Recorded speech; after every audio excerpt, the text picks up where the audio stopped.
All right, so our first topic of discussion is what is CrossFit and why does it work so well? First of all, we'd like everybody to understand that it doesn't matter what you look like, what shape you're in, what age you are to get started. Our overall goal for you is to get you as physically fit as possible to complete any daily activity, right? So again, going back to what is CrossFit, why does it work so well, how do we do it, why do we do it? The actual definition of CrossFit is constantly varied functional movements executed at a high intensity. I'll write that down for you. So it's constantly varied functional movements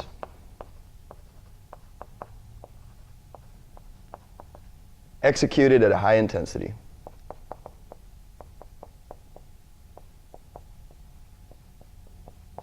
All right, let's start out with functional movements and what this means. All right, our functional movements, we like to think of these things that are natural, right? They're your daily activities, things you would find in nature every single day. So these are things you do daily, right? They're natural. Running, jumping, swimming, pulling, pushing, picking something up on the floor, all of those things are functional, right? These things are essential. They're essential to the quality of life you live. So we like for you to think of functional movements as being important for your quality of life.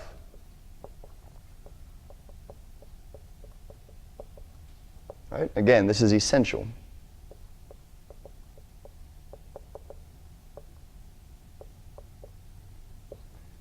So think about falling down and having to get back up, or sitting down in a chair and having to get back up from the chair.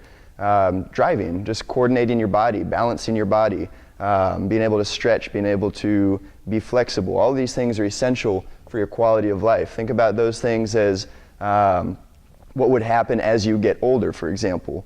All of these things, all of these fine motor skills that you've developed throughout your life, they begin to decrease, right? So what we train movements that are going to kind of prolong the quality of life you have in terms of being able to perform simple daily tasks.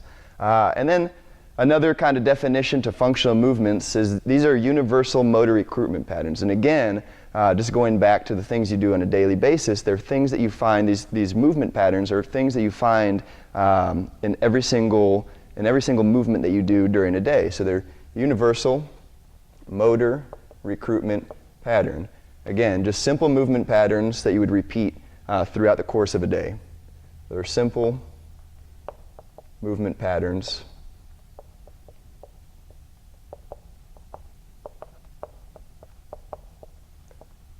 all right, so if I drop a pen on the floor and I have to pick it up, it's similar to performing a deadlift. Or sitting down in a chair and standing back up is similar to performing a squat. So we consider those movements functional. All right? Where we go from there is we like to combine these functional movements into workouts that are high intensity. And this is the good stuff right here. This is where it gets fun. So high intensity. Like I said, high intensity is the good stuff. This is where our training program works.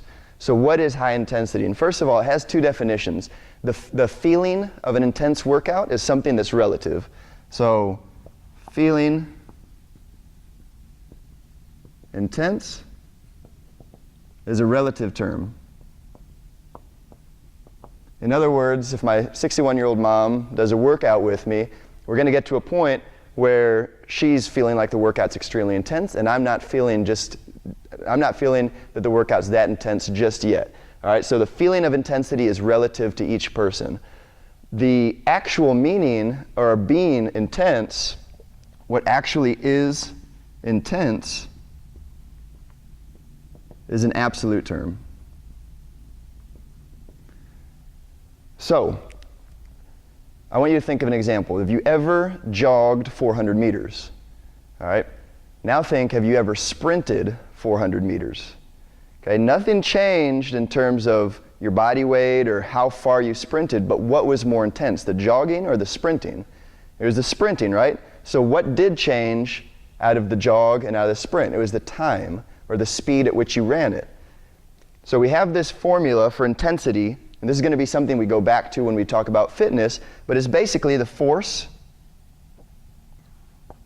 times distance divided by time. This is intensity. Again, go back to that jogging and sprinting example. If you sprint 400 meters, you're decreasing the amount of time that it took you to complete that work, making it a more intense workout. Whereas you jog it, you make it a longer workout, but there's the same force and it's the same distance, so it's less intense. All right? Another example I like to give is running with a medicine ball. Right? You run with a medicine ball 400 meters, and it takes you 2 minutes to do. Okay? I can give you a 40-pound medicine ball and ask you to run the 400 meters, and if you're able to do it within 2 minutes, then it is a more intense workout as well, because you're able to move more weight this time, the same distance in the same time. So we look for intensity in our workouts. Again, intensity can be both relative and absolute to the person, but we do chase intensity here in CrossFit. We can measure your intensity based on things like time, based on things like weight, or maybe we'll give you a certain amount of time to work out in, and we ask that you complete as many repetitions as possible. That could also be a great measure for intensity. All right? And last but not least, our workout program is constantly varied. And in order to understand the constantly varied part, you have to understand kind of a basic definition of fitness. Right? Fitness is a very broad, very general, all-inclusive term. If you think about the person that is the most fit, if you just kind of get a mental image of this person in front of you that you would consider a very fit individual, who would that be, or what would that person be able to do? And again, they'd be able to do a lot of different things, not just very good at one thing, right?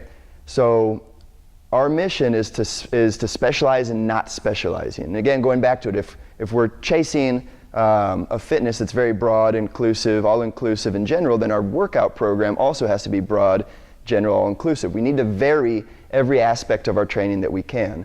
So we're chasing something, this term fitness,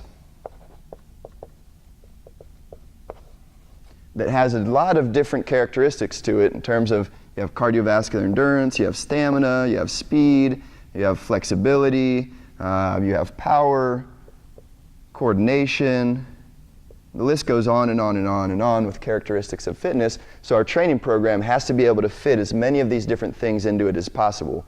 So we're constantly trying to vary what we're doing in here. Some days we're going to lift heavy, fewer repetitions, try to build some strength and power.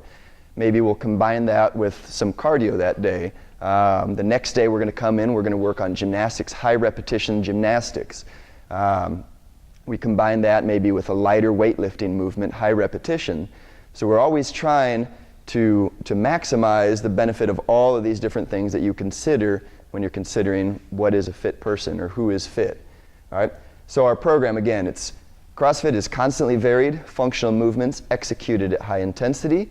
And if you have a good general understanding of what this is, why we're doing it, then we can start to move into your goals. Your goal is to become a fit person. So what is the actual definition of fitness, and how can we get there? All right, that's going to be in our next segment. All right, I'm done.